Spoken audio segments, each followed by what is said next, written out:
Hello, Facebook Ads people. I'm Konstantinos, and this is the Facebook Ads Breaking News Podcast. So, hello guys, it's another podcast. Hello Facebook Ads people. The thing is that today we have a different podcast. We're going to do the first interview of the channel, and I recently met Scott. We had a discussion and we decided that we're going to do an interview, but it's going to be a different interview from the other interviews that you might see, and they're related to this kind of programs.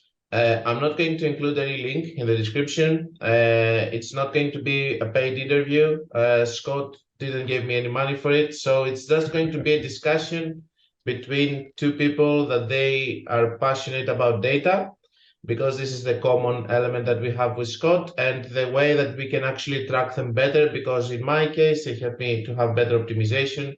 In Scott's case, they help him to track them better so that he can give more information to his customers about the product. So the questions have not been given to him. He doesn't know what am I going to ask him. And our agreement is that he has to answer to everything that I'm going to ask. So, Scott, nice to have you here. I would like to make an effort to say your last name. I will try to use all of my friend's accent. It's going to be Desgrosseilliers. Oh, that is a beautiful pronunciation. It's beautiful, really? Okay. You nailed it. So, where is it Canadian from the? I'm French Canadian. So the first, the Desgrosseilliers, my lineage, he came over on a boat, the Nonsuch, and claimed the Hudson Bay for France. Okay, makes sense. And then he had relations with an Indian, and I am French Indian. Really? You're French Indian? Yep. Okay, yep. Like Indian, like the Native Americans? No, like Native American, Canadian Indian. Canadian Indian. Okay. Yeah. Makes sense. So I would like to start the interview, first of all, with my first question, which is, can you tell us a little bit about your background, your profession and stuff? How did you end up thinking about Wicked Reports and how everything started? Because from my experience, I have seen Wicked Reports after iOS, because I knew it before, I guess, but to me, it's one of the oldest programs that are out there for this job that is doing. It is not like the other programs that they came after iOS. So I would like to know what made you create this product before the iOS. That means that you saw a market gap over there. And what's your background and how everything started? Sure. So my background is I have a finance degree, but I was always into data since I was about 11 years old. I'm now 51, so 40 years ago. I had a natural love for data. I love statistics for sports. I used to go to the horse track with my dad, and the horse races, there's stats in the program, and I was fascinated with using the stats to try to predict the horses to win. And in a way, that's Wicked Reports is trying to use the stats to predict what. Were you successful at that? I did not bad. I do $2. I was a 12-year-old. I did $2 bets. We will have to talk. We will have to talk after the interview. Yeah. Maybe we can bet on some horses, I guess. Yeah, and then I used to use statistics for fantasy sports. Draft your players for your own teams, and this was back in the 80s and 90s. Nice. And I would generally always win, actually, because I was using data other people weren't. Nice. And so, and I would play some advanced leagues where you'd take your statistics and you'd have a budget and you could bid on the players in an auction. And so I've always loved doing that type of stuff. And then after I got my degree in finances, I was a day trader in the late 90s. That was before that was a common thing. You had to use the phone. You had to download the trades. It'd take like 4 to 5 hours to get the stats. Then you'd be on the phone trying to trade. And so I've been, kind of cutting it, early adopter into a lot of things that have to do with numbers and stats. Just my passion. I love it. I still do. And so how it came about Wicked Reports. So I worked at Motorola for a long time, running, back with the Razor phone. They were really popular. All their data on them. Where in the country, the world, we were delivering the phones, a lot of complex IT projects. Can you And say then I again, found myself because you cut off a little bit there with your connection, can you say it a little bit more? You were working in Motorola? Motorola. And so they're Motorola? tracking, I was in the phone department. And so it was tracking, databases to track many, many things around the phones. And then I managed the teams that would code up the interfaces to run my data. And then I was at apartments.com running a bunch of databases for them. And at that time, this is, I think, 2013, memory serves correct. My friend Mark at getmainlobster.com, I was doing some side hustle with him, doing some of his shopping cart work and WooCommerce. He's like, hey, Facebook, it's terrible to sell lobster online. And I said, oh yeah, why is that? And he said, well, I spent $4,000. I got 12,000 clicks. I only made one sale for $200. I lost my shirt because that was his budget at the time, was $4,000. Okay. And I was like, well, I mean, how do you know you lost your shirt? And he said, well, Facebook told me I made one sale. I was like, well, did any of them buy? Because he was really good at doing email. This is even back. You do these really fun emails. And I was like, well, what if someone bought off the emails eventually? And he's like, well, I don't know.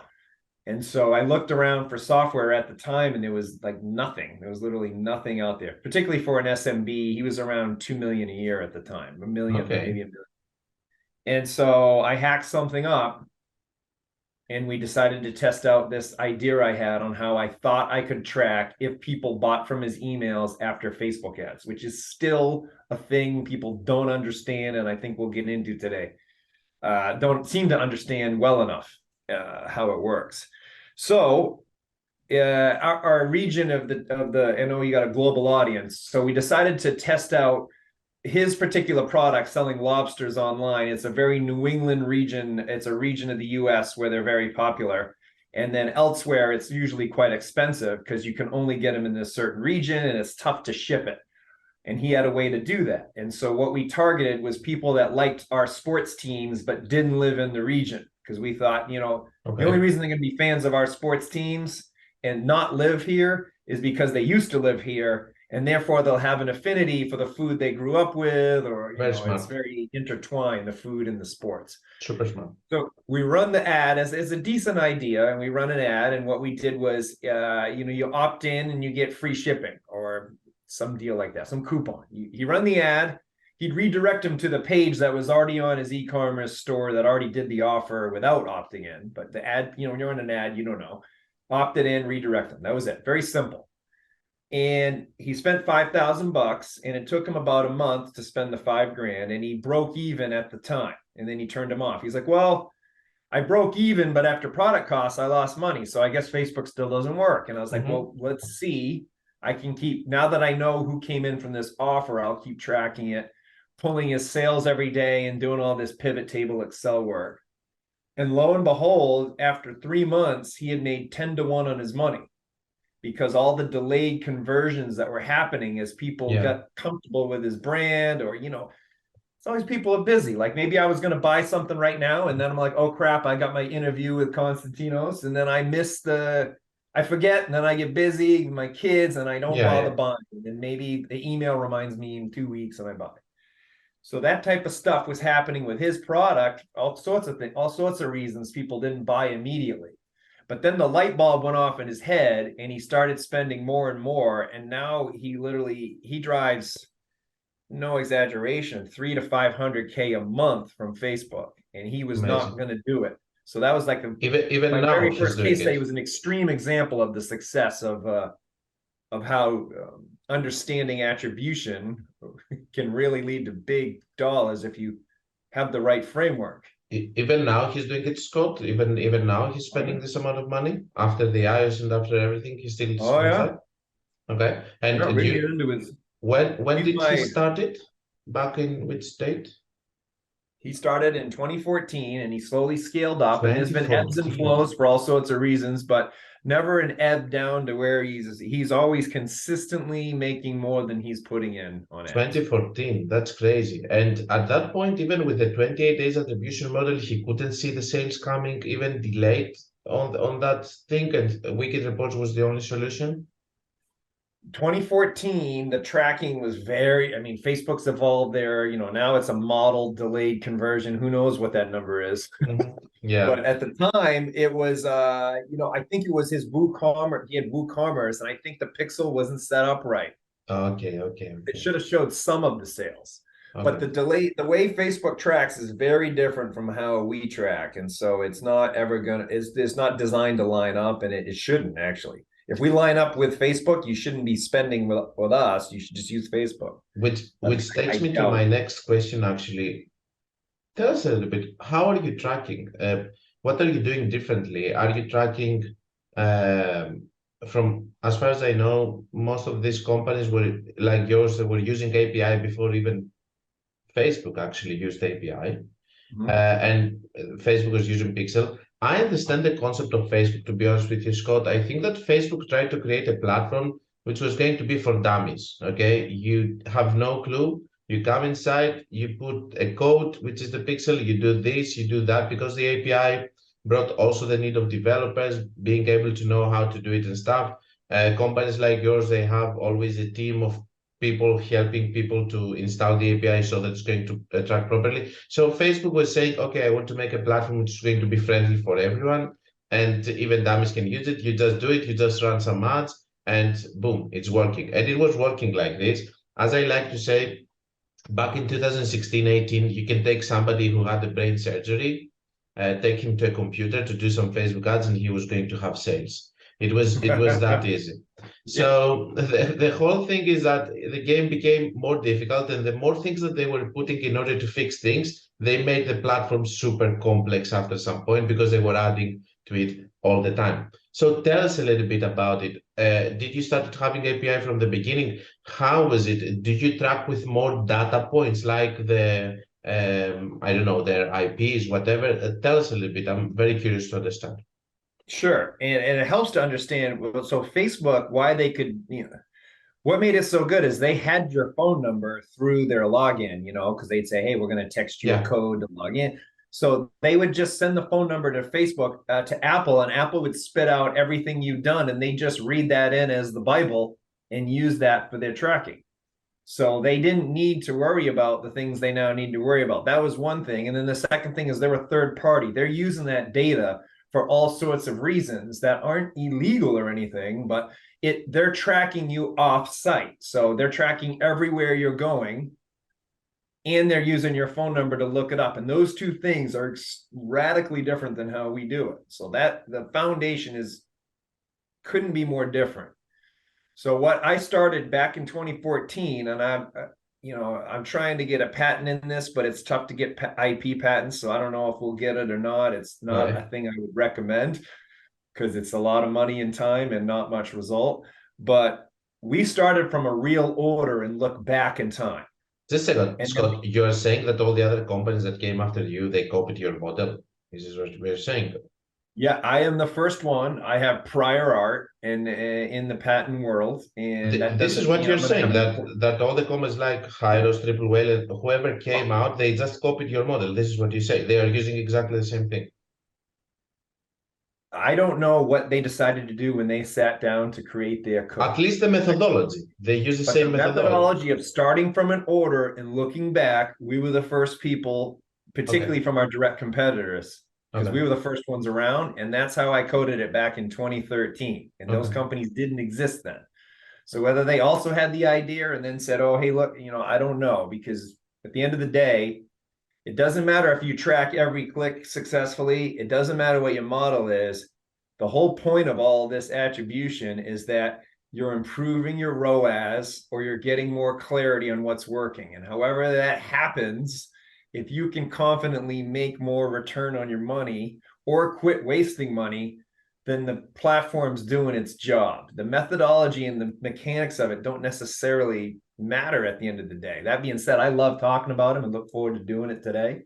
But people would get on the calls with me back in the old days. Well, I had 20 orders and you only tracked 19. I'd be like, who cares? What if I tracked all 20 and you didn't make you didn't get any insight from the data? Then it wouldn't matter. It wouldn't matter if I tracked. People were super spoiled at the start with Facebook. They're super, and there are still people that are crybabies about Facebook. And after iOS, some of them, they just said, no, I'm not going to do it anymore. I'm not getting 100% of what I was getting. I'm not going to continue doing it. They were just super spoiled with it. Yeah, I don't the glory days are over, but there's still a lot of money to be made, in my opinion, from the 100%. accounts I see. But I mean, so we would look back from an order, and then we also pull in data from the CRM, because I mean, what the most important and accurate data you have is your sales. The second most important source of data is your CRM.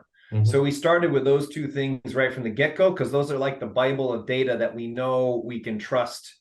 Okay. And then we add in clicks, IPs, device identifiers, merging of profiles of emails based on logic that we can trust. We think why two different emails are the same person. We got all kinds of these things going on, so that we can look back in time and create a graph of all the activity. And then when out with funnel vision, we map based on all this a concept of your funnel, meaning cold traffic that is not in your first party data, middle funnel that has been in your first party data but isn't ready quite to buy yet, and then bottom funnel, which is they should be buying based on this click, or it's go time. And we create CAC and ROAS and all these LTV models for those different parts of the funnel. So you can, because nowadays with the glory days we know on Facebook, you got to look at each part of the funnel and optimize it accordingly. You're doing that with your messaging and your targeting. You got to do that with your data as well. And if you don't, you're leaving money on the table, in my opinion. So from what I'm understanding, I will try to make it simpler. Okay. So Wiki Reports is a program that's going to help you track better what is happening in reality with your ad account. We will go later on the interview. I will tell you my honest opinion on how I used it and what it did with me. But in order to understand it, Facebook, what it was having back in the days, I'm not going to talk about now with API. Maybe they fixed it a little bit better, but let's talk about earlier. They were having what we call user ID. Okay, so whoever was coming from Facebook, he had a unique ID, which was identified that it was Konstantinos, it was Scott, that it's doing specific actions inside there that the pixel was capturing. And then that's it. But what you did is that you came inside and you said, okay, let's use also their phone number. Let's use also track them based on a different data point, like I don't know. You will tell me something that makes sense. Not only their email, for example, but not only the more entry data points. Okay, so I will say a stupid example. Maybe you don't their IP, for example. Okay. Maybe we can track them based on the program that they're using, as if they use Firefox or Google Chrome. Maybe we'll track them based on what kind of files they're doing to the site with different entry points, and then understand that instead of having just one user ID, we have, let's say, 200 or 100 different identifications for this person, so that we will be able to do it again and again, even if some of those identifications factors are missing from the equation, if I'm correct. And now, on top of that, Facebook was doing it only for 28 days. You will do it for life. Okay, so somebody can come now and by 5 months later, you are going to capture it. Am I correct in the way that I understand it? Yep. Perfect. But then the other thing where Facebook was misleading was they've since got more accurate on this piece, was you could have a 28-day view attribution. And so think of all the times you're on Facebook and all the crap on your screen. Yeah. Well, if you scrolled by something, you viewed it, and nobody was watching the 28 days view attribution. You had to be stupid to watch it, because you were watching 3 rows and 13 rows with the view. And by the way, it wasn't even set on the conversion on the attribution setting on the bottom. It wasn't even set as that. And the only thing that you could do with 28 view is to see it on the columns if you wanted, but nobody was watching it. By the way, back in the day, you could also go and touch it and say that I want to see the results on my ad account on my columns based on 7 days attribution, or not based on 28 days attribution. And companies that they were having very strong omnipresence with a lot of different platforms, yes, they were actually putting it on 7 days even before the iOS was coming out. Another thing that I think that your program is doing perfectly well is the last click.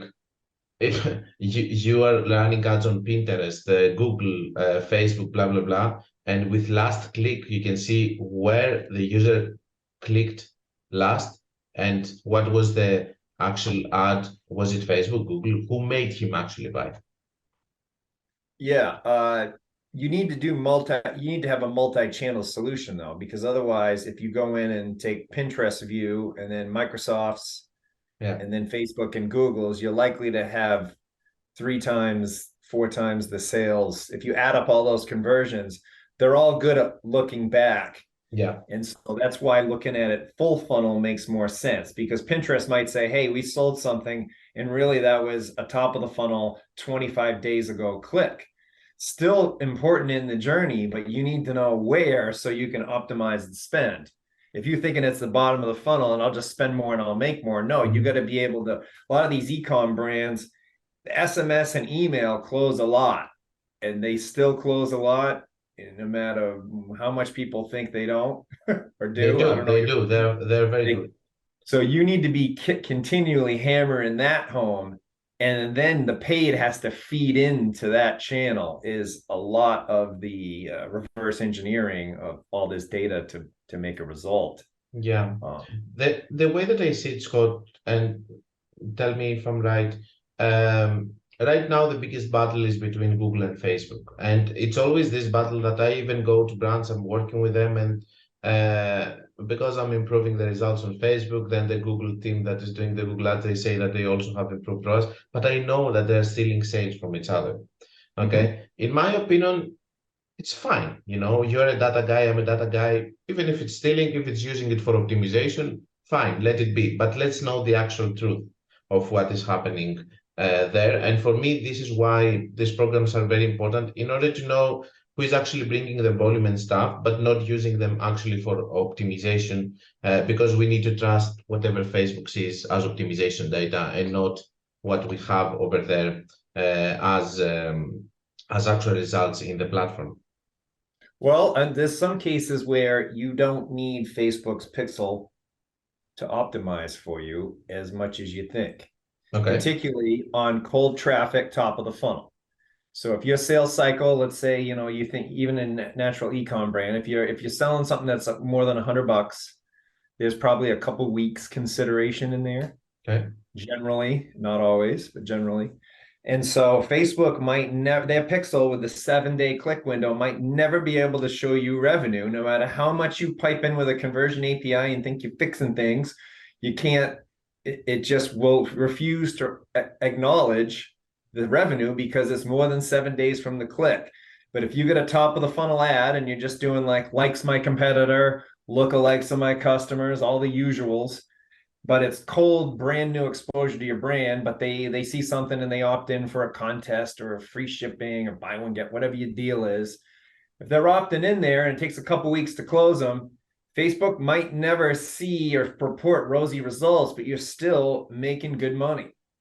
And I literally just cut videos for our explainer videos for our product where this particular one day, it was March 14th, this was a couple of days ago, 12 sales total on Facebook, and really he had 66. That's an extreme example because of people taking time to buy, people buying more than the people that bought outside the 7-day click window was literally 54 additional sales.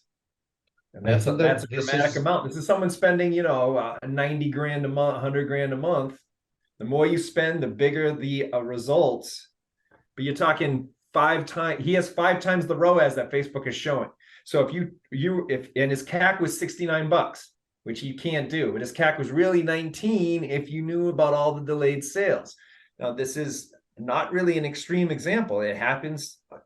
Brands come in, people buy right away. And I'm like, well, I know they do, but a lot still buy later. And that's going to make you happy once you've seen a couple iterations of buying cycles go through. This guy has had a lot of iterations of that. So we have that much more delayed revenue showing up. So that's where it's not going to show up. And it's not going to show up in there, but you still would spend, in my opinion, because he's still making money. I think I have seen your last newsletter, most probably. This is what you're referring to. Yeah, I have seen it today, yesterday's. which I wanted to touch on also, to tell you something. So I have some more questions, but I'm going to do it later. Since you touched on this technical thing, I want to do something different in this interview. I'm going to say how I used Wikit reports, my opinion, and then you can also comment on that. Okay. So first of all, since you touched it already, you're mentioning that yes, you are having some sales, but Facebook is relying on the reporting.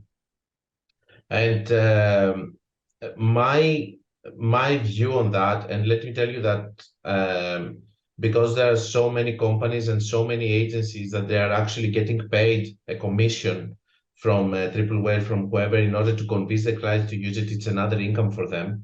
They convince them that they have to optimize through that way. Let me tell you what is my opinion about it. By using it, I realized that first of all, the claim that a lot of companies had, like Hyros, that you can fix the iOS 14.5 problem, it was a false claim. And Yes. it never came because, and it makes total sense in my opinion, because I believe that Alex Becker, which sold the company eventually, Alex Becker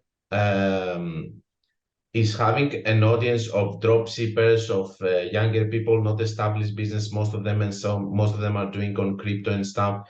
So it's all about the hustle mentality. And all of these people, they were actually wanted to have a blueprint. Okay, now it's the situation is not okay. Give us a solution that we can just put in and it's going to work, and so on.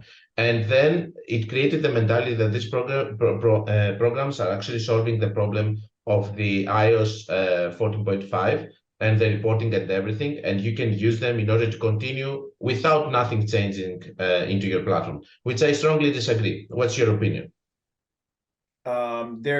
There was no way to fix the iOS issues. So any claim of that was complete BS, because Facebook suddenly could not look up your phone number and use the results without your approval, no matter how they got the data.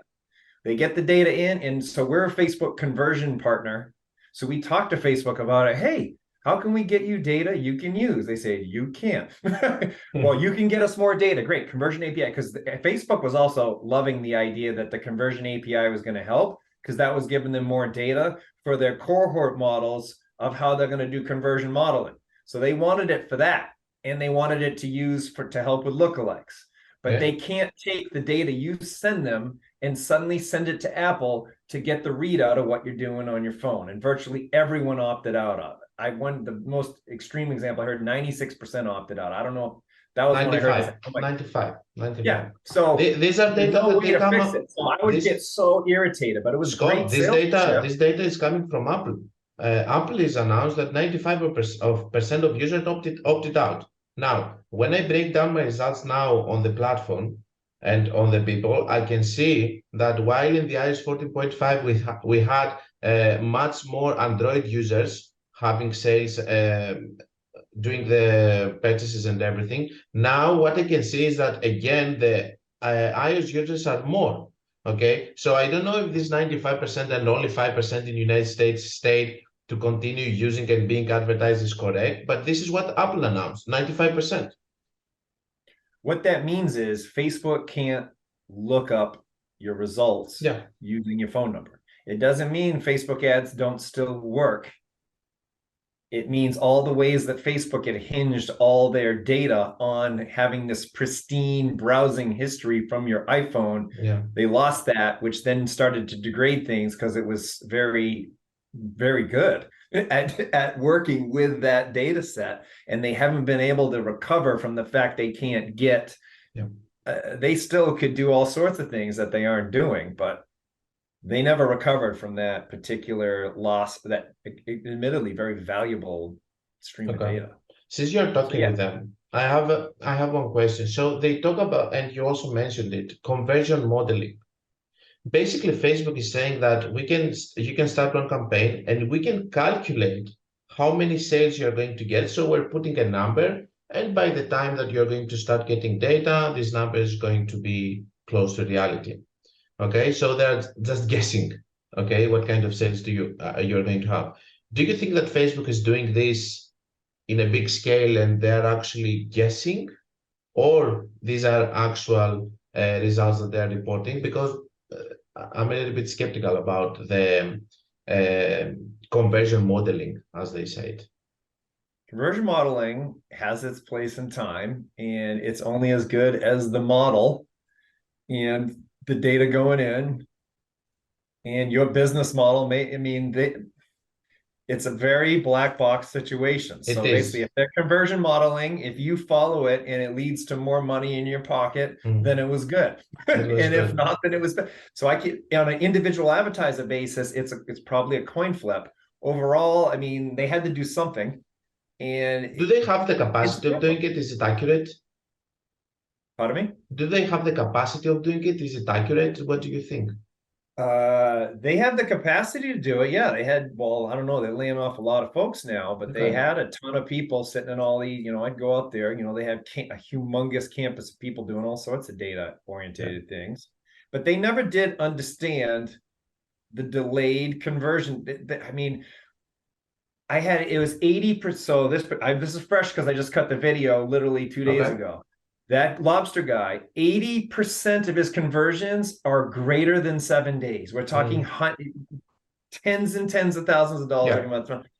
And they never understood that fact. Very few people understood it. Like, I'd be out there, wow, look at how much ROI we can show you. And they still would be like, wait, why? And they would just think, oh, go back, just keep widening the click window. I'd be like, no, like they're closing on email and SMS, but Facebook's really valuable, just more top and middle. People aren't clicking and buying on Facebook as much as you guys like to think. They do, but not as much. But there's a bunch more revenue if you look up and middle funnel. They never got it. So, I mean, the fact that the people, I mean, we talked to people just a couple down from Zuck, so, I mean, they didn't get it. So that means it didn't make it into the data model for that particular. So why do you think, Scott, that this has happened actually? Because at some point, and by the way, I would like to share your opinion about why do you think that Apple did this? Because it's a company that, because of Steve Jobs, it has deep roots in monopoly. They say, this is our people, our data. We are only the ones that we're going to take money out of the people's data. Facebook, no. Do you think that it's because of their mentality, or it was something else? Because I don't buy the excuse of we want to protect our people's data. I just don't buy it. No, Apple. No, I don't think that. I think they saw a chance to hurt a rival, to get more ad spend on their Apple platform. Okay. And just for them to make more money while hurting a rival. I mean, another close monopoly for them. Basically. Another close monopoly. They're still using all the data. They didn't say they're not going to use it. Okay. So I don't think they're this altruistic. I mean, there's all sorts of Apple stories on how they, sweatshops in China to make the phones. Okay. All sorts of Apple stories that aren't the most flattering. So basically, it's two giants that they're just battling for their toy, which is their users, basically. Yeah? Yep. Okay, perfect. Battle. So another thing, why do you think that we left the 28 days attribution model while it was working well for Facebook? And we know that it was reporting also for that. It hurt a lot of businesses that they were selling high ticket items, like your friend. I'm guessing that he's getting big orders for the lobsters. Why do you think? Because we had less data. It was another technical thing that we don't know. Why they didn't use the API before? Did they were just not see it coming from Apple, and they were just living in a sugar cloud, thinking that nothing is going to happen? Tell us a little bit about that. So first, let's talk about the conversion API, because we were the second company ever whitelisted for the conversion API. We literally had it 2 years before it came out, or 18 months. So I'm very familiar with it. I know the engineer that wrote it, and they needed it the way they're at. So the API is only the work of one person, just one engineer. No, they're a particular solution engineer that would first deal with the customers, us being the customer of the API. They initially only had 2 people using it, so they didn't need it. There was other people building it, but this was the person that would deal with the people, Nice. the ad tech companies. Nice. We only had one because they only had 2 companies using it when they started. Nice. So what was interesting to me on that was that they need conversions within an hour of them happening, or else it's going to degrade your performance. Okay. Because we were like, why not batch them in? Because these conversions are taking a week to do, and they're trying to. The ad bidding algorithm needed the conversions. If they were stale by more than an hour, it was not good news. And if they were stale by like 6 or 8 hours, it could hurt performance. So speed was important.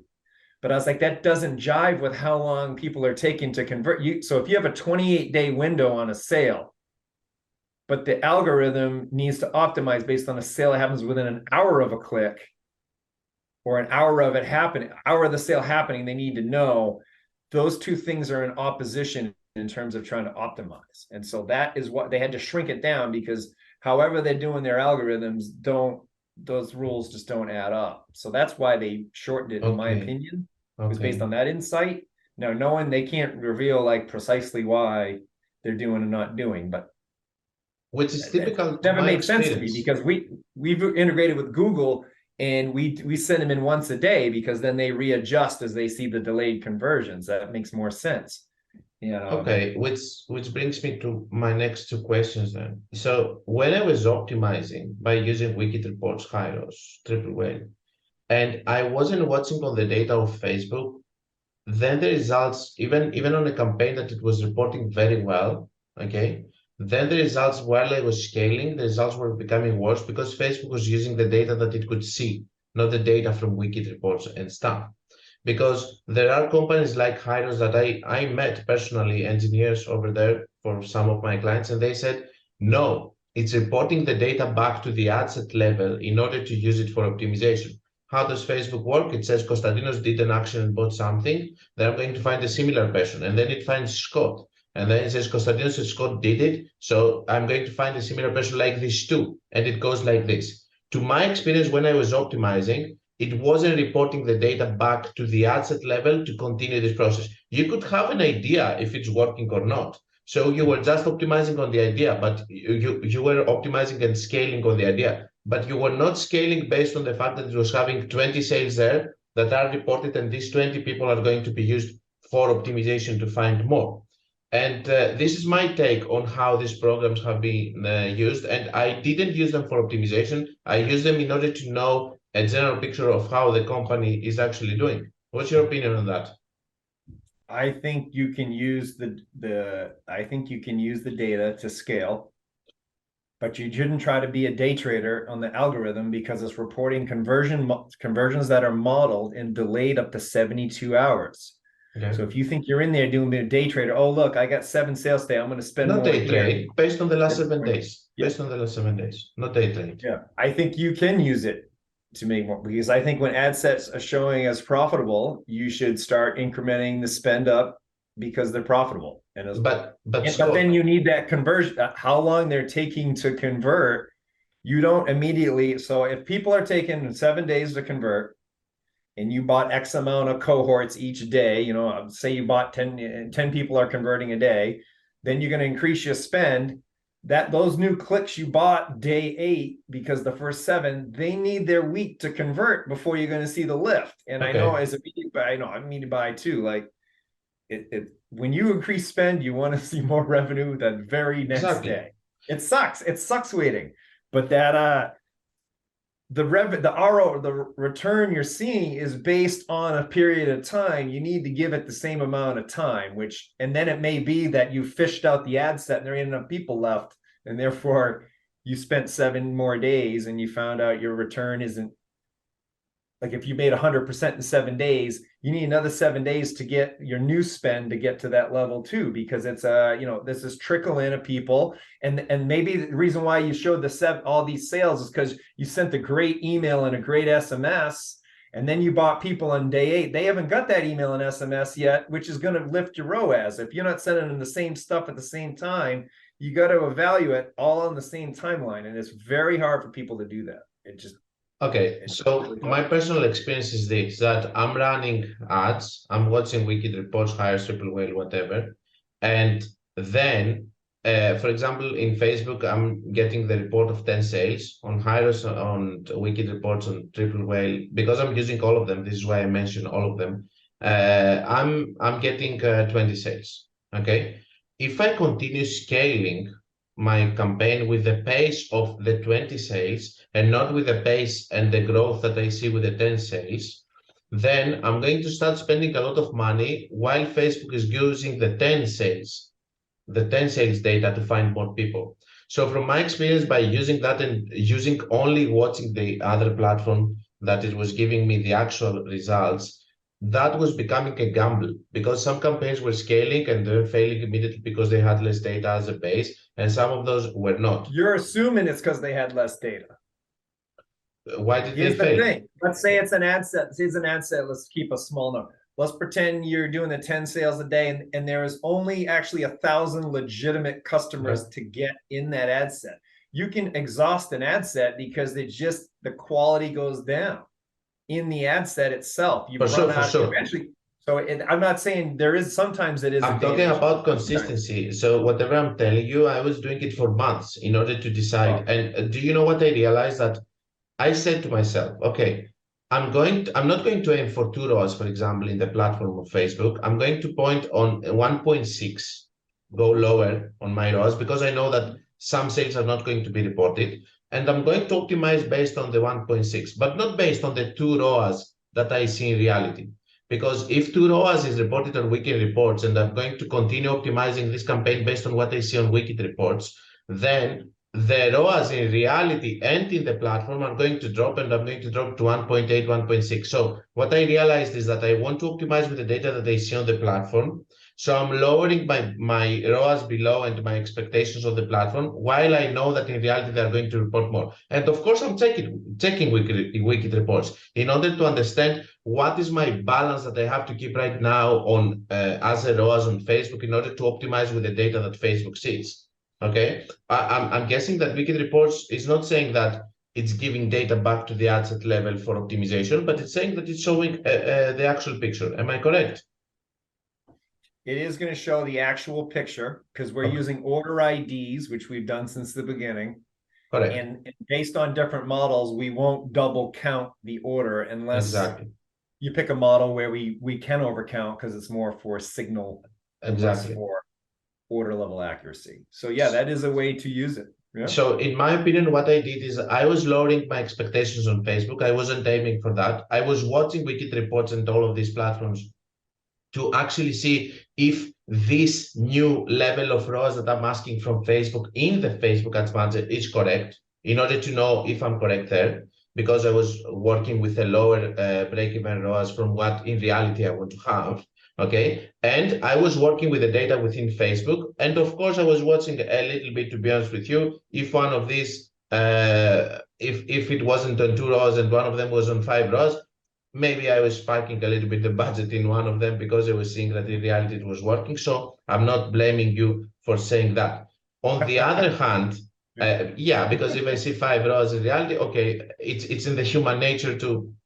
Because Facebook is a little bit of gamble also. You cannot just you cannot just avoid it. But the other thing that I realized is that, to be honest with you, Wicked Reports helped me a lot in cases like subscription models.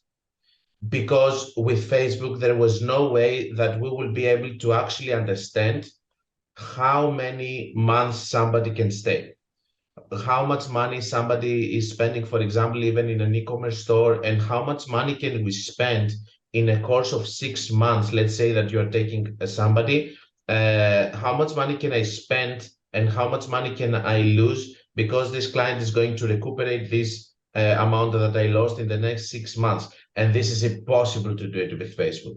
It's really needed in programs, in e-commerce stores that they have repeated customers, that they have lifetime value customers and orders and they buy again. On subscription models, you can understand that somebody stays for 5-6 months in average, so you can go lower in your cost per acquisition in order to get them because they're going to give you this money in the next months and all of that. And I found, from my experience, a huge huge impact to this kind of companies, or companies like, for example, furniture companies, which I had one company, I mentioned also in my videos, that I was having good results with the 28 days attribution, it was working. Then on the 7 days, we had to switch just to lead generation model with the Facebook platform in order to have a call center call them and close the deals. But even after that, we didn't know which people were buying, and we were just relying on the call center to tell us, we close this guy, we close this guy, this guy. But with this kind of programs, we were able to actually track the whole thing. He came as a lead, he converted, and so on and so on. So this is my honest opinion on how I use these programs, and I wanted to give it to you as a customer, you know. I appreciate that. I think subscription brands are wheelhouse, great ideal customer, because it's a lifetime value play. And if you understand, we can educate you on your customer lifetime value and cycle and retention rate, so that you can pay for cold traffic that's negative ROAS at the time, because then with the recur, you're profitable. And if, as long as you have something that's sticky enough that, like, if 3 months out, 6 out of 10 are still paying you, then if you can just get to, you don't even have to get the break even on your CAC at the first month.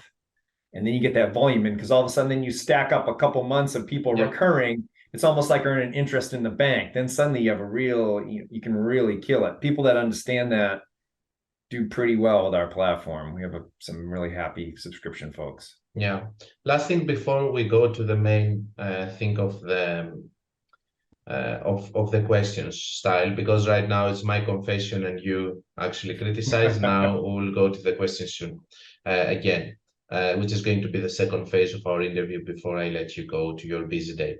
Now, help me understand a little bit here. Have you been criticized for telling the truth, that like I have, like telling the truth for this is not a solution to the iOS 14.5. This is something that is going to help you get better report, better understanding of your lifetime value, of the journey of your customer, what are they doing until they reach, which is the main leading platform of your ads, where are you getting the most money, what kind of ROAS can you ask within Facebook in order for you to be able to have the actual ROAS that you want. Have you been criticized for not telling the BS story that this is fixing the iOS, which is the easy solution to convince people to buy your product? Do you feel that your company was left behind because you wasn't lying? You were not lying. I feel like we left a lot of revenue on the table when people were scared and panicked and just wanted, what's a solution? And that hurt us. But attribution's about the truth, and that's a core principle of my life as a human. So I'm not going to go lie, particularly how hard it is to grow a brand already. You bet, it's an all-consuming thing. I'm not going to tell someone what they want to hear when I know how hard it is to get successful. I just too much respect for how much that takes to, just deviate from my core principles. I'm just not going to do it. So it wasn't really a question for me. That being said, it drove me nuts when I saw people saying, we fix iOS. I was like, there is no fix. Now, there's a different way of buying your media that's going to work, because iOS has broken the old way. That is true, but there's no like, we fix it. It's just, I had a hard time with that message. It was One more technical thing, and then we will go to a little bit more general questions. Live reporting. Okay, so after what happened with Hyros being bought by another company, there are a lot of people that they understood that they're not going to fix the problem with Hyros and the claim that iOS, because when you take clients like this, then when the problem is not solved, they're going to leave the platform. So I'm sure that you also got a lot of clients from Hyros, and Triple Whale came outside and they had what they called live reporting. So the live reporting is something that Triple Whale first found. Did you have it in Wicked Reports before them? What changed and you could do live reporting? Is it a new brand new idea about how reporting is working? And tell us also if Wicked Reports has it. We did not have it, and Triple Whale came out with it first, and that cost us a few. We will lose some deals because of live reporting for sure. That was the number one feedback from some of our advocates that, we have the council of people we talk to about trends in the industry and things. And they're like, you need live data. You need live data. Now, interesting thing enough, you set up live data and not a lot of those people that close and buy with that, we now have it. We've had it now for 7 months.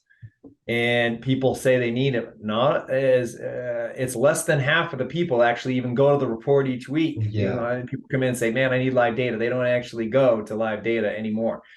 The reason why we didn't have it is because we saw so much value and success using attribution with delayed conversion data. I didn't want to misguide people to start acting on live data because all of a sudden we show a bunch of sales from Facebook. Well, it was because you sent out a killer email that day. It wasn't because the algorithm suddenly rewarded you. So I felt it could mislead where you should spend your money. So it was a more foundational principle. Okay. But the market overwhelmingly wanted to know, also because Facebook's reporting was so delayed, and same with Google in some cases, that they just wanted to know our opinion of what's happening intraday. And so we put it in. What I have seen and the way that I have used it, I haven't used it in Wicked Reports, I have used it in Triple Whale, is that, and I told you also in a discussion that we had, for experienced people like me that they know very well an account, let's say that you're in another account for 5-6 months, you can go and you can watch some live data and you can just do a bump up of, let's say, from 1K that your campaign is going to spend that day, you can do a 10K bump up so that you can end up spending 2-3K. And of course, by watching the live data and the tendency, you can slow it down or not. But it's a very huge risk and really difficult to use it. I don't know why people are obsessed with live reporting. The problem here is that most of the people that they want to use it, they actually don't know how to use it. This is the issue. And they don't get the big results. Like all of a sudden, if you look back 7 months, they're at the exact same revenue they were. Yeah. And that's because they're thinking one thing is happening and it's not.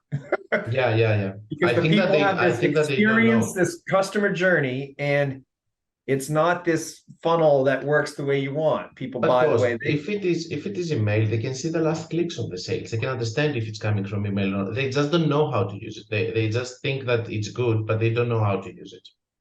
Yeah, that's why my opinion is where we want to get to this year is so we have an integration being announced, a webinar next week with RevealBot because it'll auto move the data.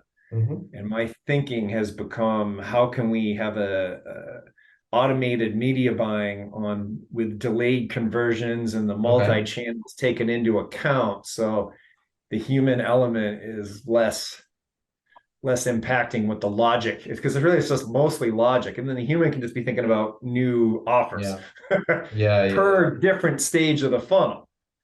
So if you can think about what's my offer at the top of the funnel, because what works for people that are new to the brand is very different to try to get a repeat buyer. There's different considerations, particularly when they're in the middle funnel and they're comparing you against all your other competitors, then that's a different message as well. And so marrying the data to the message to the funnel in a precise, consistent, logical way it's a challenge for a person to do it because they're human. So they react. Okay, so tell us a little bit about the core clients that are using Wicked Reports. For example, now in the market, the way that I see it as meeting with people and stuff, Triple Whale has all the market of e-commerce, most of them. You are in the SaaS area. Tell us if this perception is wrong.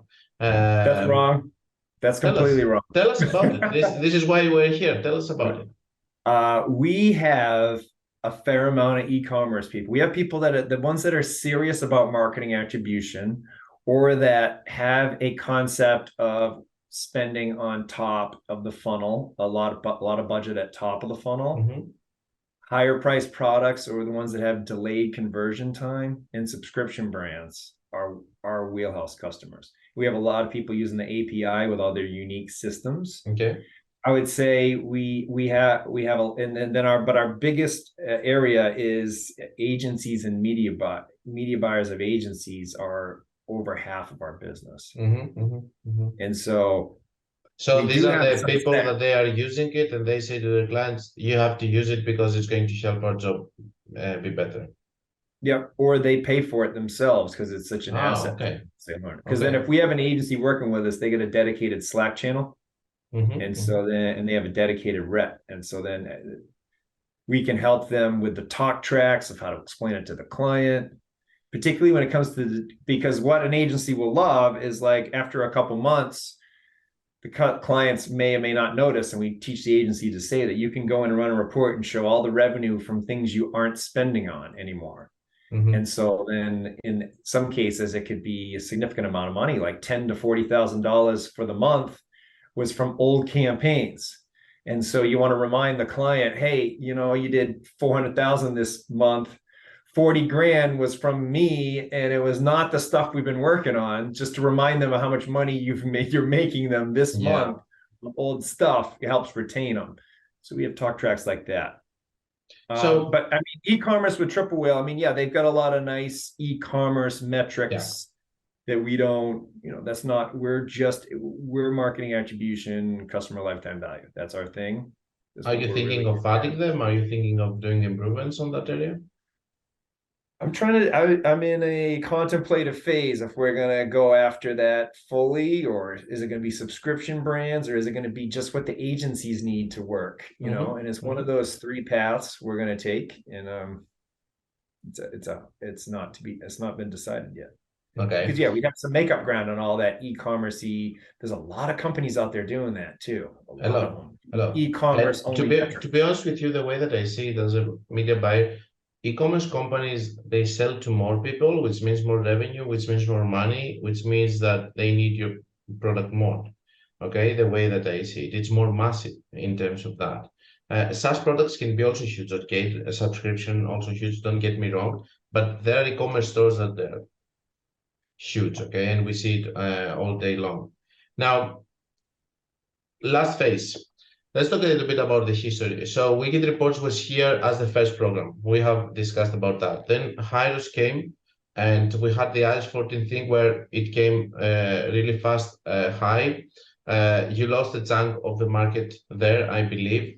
You should have advertised more aggressively what you're doing on that period, because the way that I saw it in this period, Scott, and my honest opinion is that everybody was thinking, okay, Wicked Reports is old, it's working, but we have something fresh, something new. Okay, and then Hyros was sold. It was went out of the market. Then Triple Whale came. Of course, there are other programs, but we're talking about the massive ones here. And you lost a chunk of the market because of the live reporting, because this was their main flagship.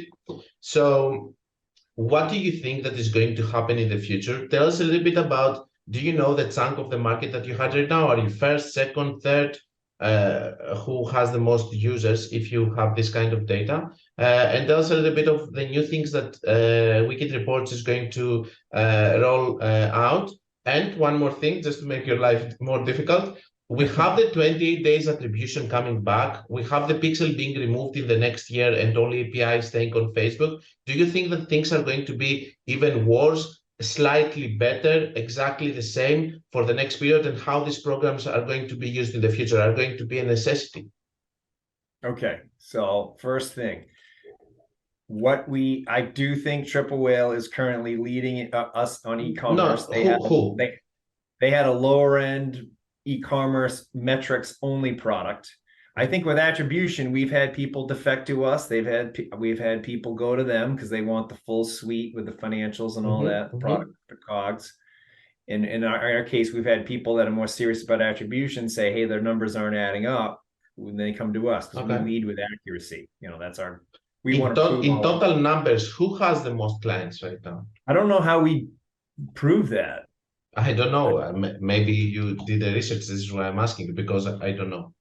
Yeah, I don't know how you get a clear view of that. I think you should pay a statistics teams that can do this research so that you will know I'm third on the market, second on the market in terms of users and stuff. Getting it sliced by the customer demographics would be what I would want to know, like international versus US, agency versus brand. Okay. Shopify versus Woo versus API. I don't know If how you- we're going to get that.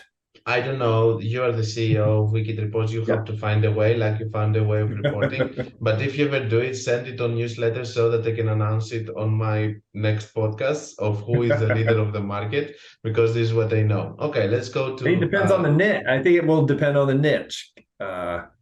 Hyros has a lot. He has the crypto people and some of the info. Then pay them more to do different niches. Yeah, well, the agencies are getting paid $1,000 plus to push it. So yeah. that's why they push it. Yeah. Okay. So tell us a what little we bit have about coming it. though is so Funnel Vision just got released, and so it uses the marketing funnel plus our first party data, plus the first party data of the brand, plus our tracking to automatically segment the people where they are in the funnel and report the ROAS on those levels. So rather than have to go in and pick all these different attribution models and try and sort them out, it's one report that covers 8 models in one, without having to go pick models and then try to say, okay, I picked the model, what does this mean or not mean? It just is, because marketers think in terms of top, middle, bottom of funnel, and this automatically segments all the clicks that way against order ID level attribution. So that's the biggie coming out, that's just out, and we have a bunch of like really cool stuff around that. Like you're going to be able to see the customer acquisition path down at the ad set level, front and back, because you'll be able to say, oh, this was a Facebook click at the top of the funnel. Show me what email closed all these people. And then vice versa. This is the email what Facebook ad set got them on my list. So we have all this backward and forward analysis due out in about 2 weeks. So that's going to be pretty slick. That's amazing. And then the customer lifetime value reporting that is on steroids. So you can segment by products purchased, acquisition channel, lifetime value, and then hit a button and create an audience from that. So you can basically interrogate your data almost like a customer data platform and then turn it into audiences. So those are what's coming out first half. And then we're getting into AI over the summer. So we have a unique data set. With what? What is the AI going to do? So we have 9 years of full funnel attribution data. No one else has that, particularly with these SMB brands. I mean, maybe someone has it from like running ads for Macy's or stuff, or household name, Nike. But for SMB brands, 1 to 100 million, e-com in particular, subscription brands, we've understood this market, and we have all the data because we have clients that have been with us for like 5, 6, 7 years. So we have all this trend data that we're going to train our models on so that it can automatically tell you what to do. Okay. And that's something that, because then as long as your data is accurate, you're getting precisely what to do. Because right now I have a scale, kill, chill framework I created based on your funnel. So how you should look at it and how you should act. We have it sorted out. We've segmented by the funnel. We have the framework on exactly what you should do in your ad spend based on specific metrics. And no one really else has that. So now we're going to train our AI so that it will know how to understand delayed conversions and the impact of the channels, and just constantly tell you whenever you go in, it'll tell you what to do, so that we don't have to rely on a human to interpret it. It'll always be telling you precisely what to do. So I'm pretty excited about that. That'll land, give or take August. Nice. What do you think about the future, about the 28 days attribution coming back, and about the removal of the pixel on the next year? Well, I mean, Facebook is the fox watching the hen house. So, I mean, they're going to, whatever they're bringing back is because it shows more optimistic Facebook results. Otherwise, they wouldn't do it. So you think that the glass is already broken? It's not going to be fixed. It's not. I don't see how they're going to. I mean, they're laying off tens of thousands of people, and you tell me they got a magic answer for all their problems suddenly. Yeah. I don't buy it. I mean, yeah. I can't predict that. I don't know. I'm not the one writing that code. I don't know what it's going to do. I'm sure it's going to present a more optimistic view. For sure.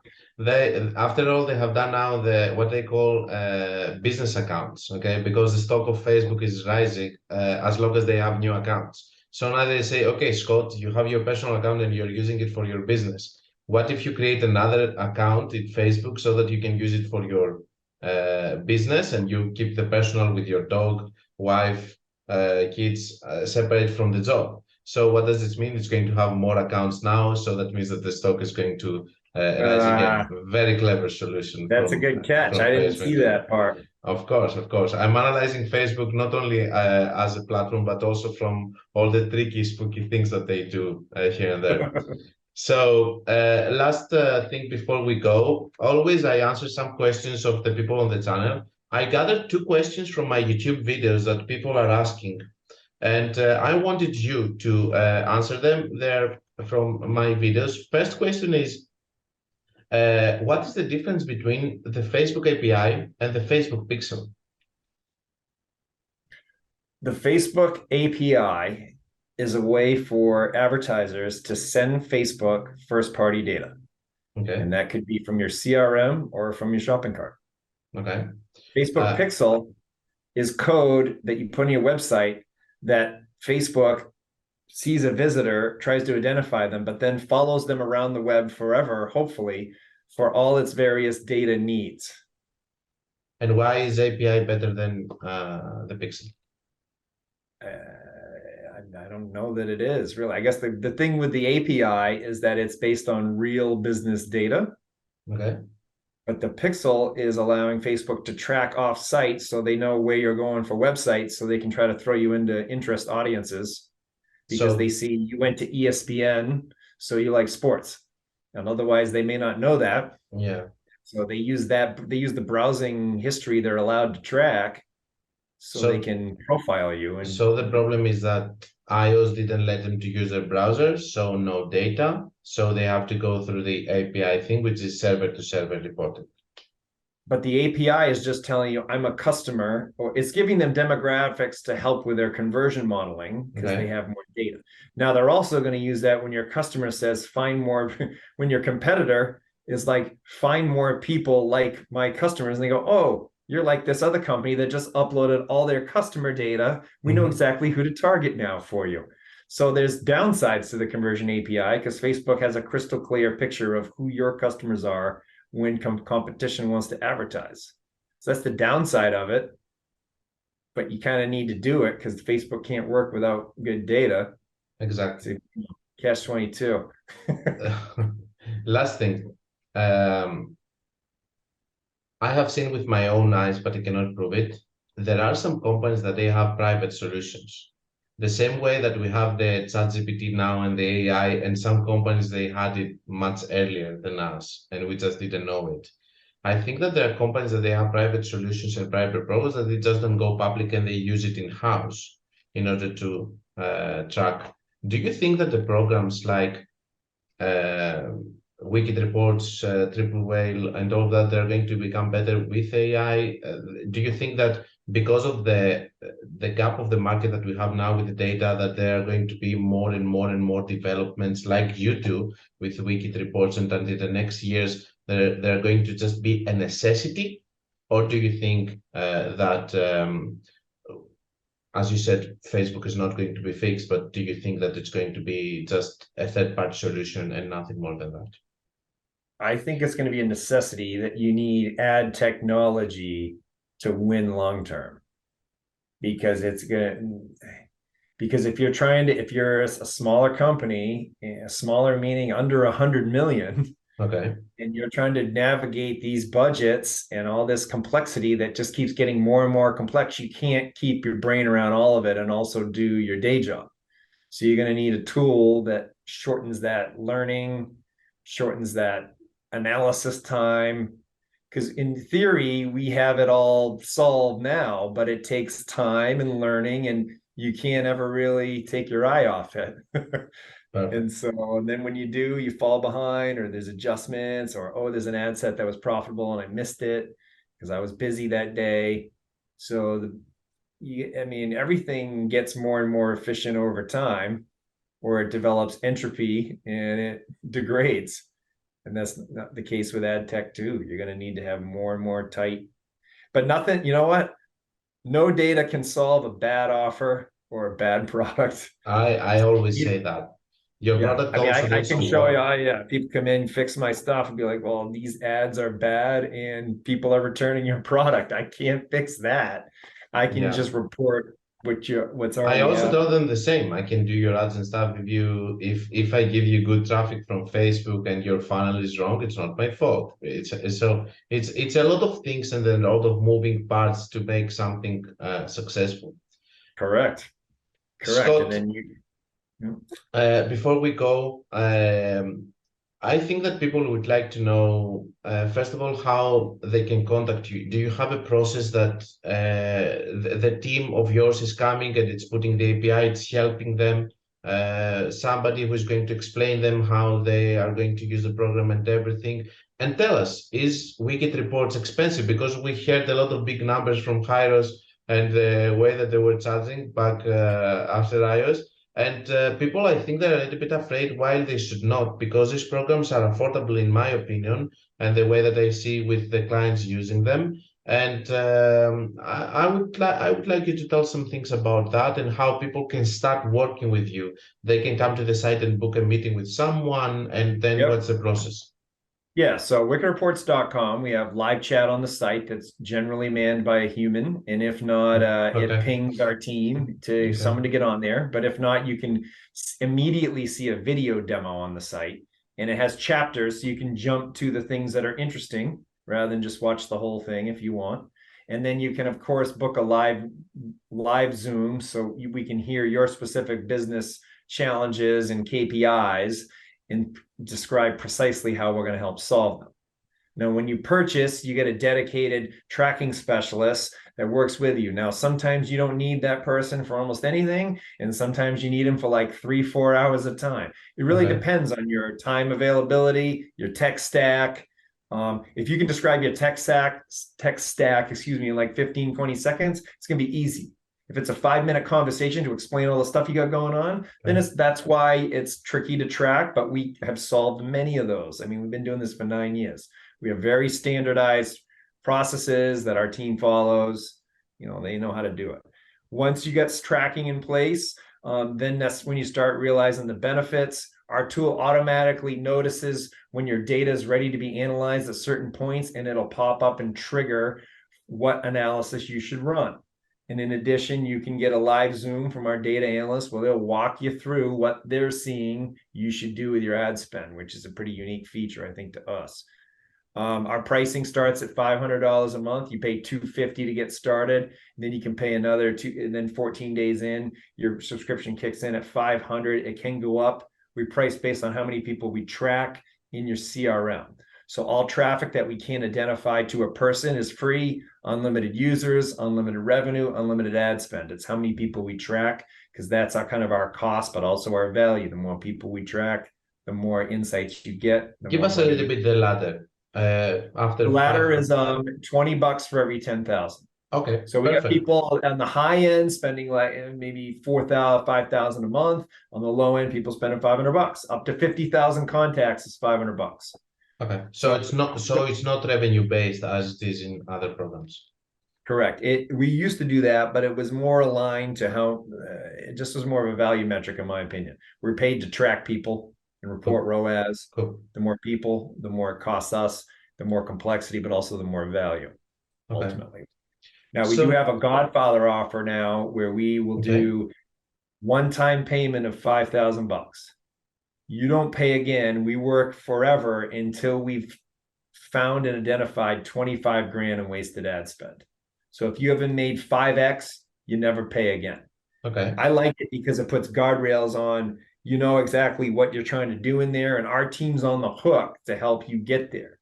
And then as a bonus, I go in and train you on funnel tracking personally, and you have a dedicated Slack channel, and you have access to our product manager as well. Amazing. So it's kind of more of a high-end offer, but it's not really that high-end. I mean, if you're spending, I don't think it's so high-end because the return is there. The return is there. It's not so high-end. If somebody believes in their product and they think that they can hit it, but the data reporting is wrong, there you go. I like the guarantee behind it because it aligns with the right motivation for the customer. It's not like I'm going to fix iOS, which isn't even true. Yeah. It's, hey, we should be able to find wasted ad spend and then identify where to put it. And until we've given you 25K in value, you're never going to pay again. And then you go to our normal payment plan. Cool. I think we covered everything. I'm very happy with the questions I made to you. We disagree a little bit in the optimization thing and if you can scale ads there, but it's fine. At the end of the day, as I said, guys, there is not going to be any link in the description. Scott, say again the site. wickedreports.com. So you can go there, you can do whatever you want. This is not an affiliated interview or a paid interview. I just wanted to make a discussion with Scott about everything. As I said, most probably this channel is never going to be monetized unless if I believe a lot in the product. And I want to, not that I don't believe in Wicked Reports, by the way. I know it sounded a little bit stupid, but the thing is that in my opinion, Scott, the way that I see that after Hyros dropping, I see a lot of Hyros run to Wicked Reports and Triple Whale. This is a situation right now. You are the two leaders of the market. I can see it clearly. I think that I'm very happy that you came to this interview today because, to be honest with you, I've watched several of your interviews in order to know who you are and understand how you speak and be prepared for the interview. And I realized that nobody was going deep into technical. So I'm very happy that we covered this because in this channel, we go very deep in technical. And I'm using Wicked Reports. I'm already a user. I like the product. I have friends of mine who are using Wicked Reports. And I also see people that they tell me that we left from this program and we went to Wicked Reports. So you're doing a very good job and keep it up because program like yours, if Facebook ever collapses on data reporting, maybe they're going to be the only solution that we can use so that we can keep having our clients and our jobs and everything. Any last remarks before we go, Scott? I appreciate you having me on, and I enjoyed the intense questions. It was fun. I hope you enjoyed them and I didn't put you in any bad situation, which I think you didn't. You did a very good job answering. So guys, I'm going to see you in the next podcast. And maybe it's going to be an interview, maybe it's going to be, but I think that the next podcast, guys, most probably is going to have a lot of your questions because they piled up.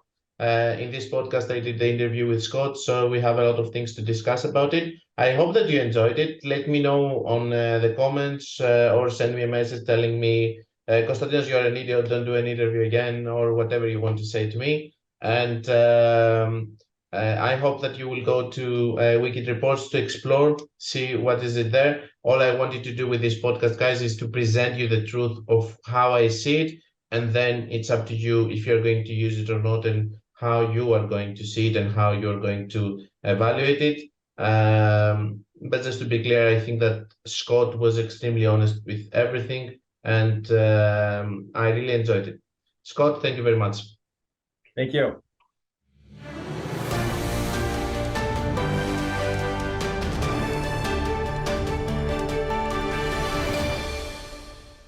This was the Facebook Ads Breaking News Podcast. Like it or not, it is what it is.